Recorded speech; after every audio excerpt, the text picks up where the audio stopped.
We're in Moscow tonight. We're here to interview the president of Russia, Vladimir Putin. We'll be doing that soon. There are risks to conducting an interview like this, obviously, so we've thought about it carefully over many months. Here's why we're doing it.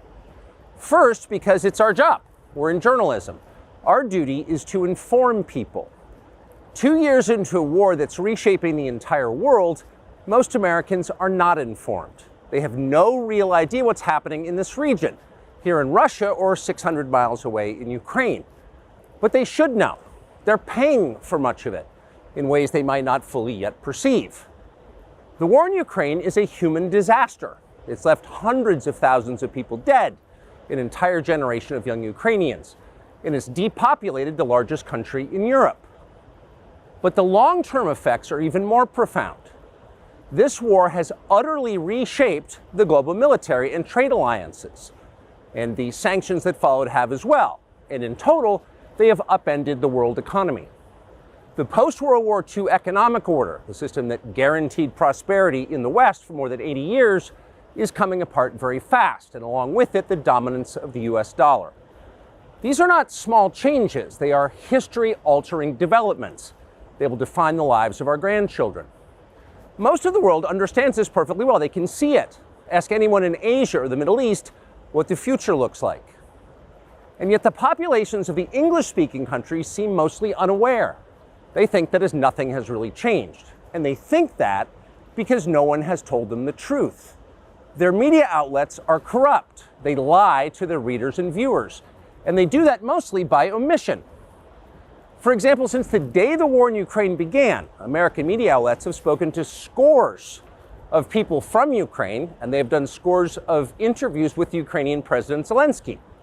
We ourselves have put in a request for an interview with Zelensky, and we hope he accepts. But the interviews he's already done in the United States are not traditional interviews. They are fawning pep sessions specifically designed to amplify Zelensky's demand that the U.S. enter more deeply into a war in Eastern Europe and pay for it. That is not journalism. It is government propaganda. Propaganda of the ugliest kind, the kind that kills people. At the same time, our politicians and media outlets have been doing this, promoting a foreign leader like he's a new consumer brand. Not a single Western journalist has bothered to interview the president of the other country involved in this conflict, Vladimir Putin. Most Americans have no idea why Putin invaded Ukraine or what his goals are now. They've never heard his voice. That's wrong. Americans have a right to know all they can about a war they're implicated in, and we have the right to tell them about it because we are Americans too. Freedom of speech is our birthright. We were born with the right to say what we believe. That right cannot be taken away no matter who is in the White House. But they're trying anyway.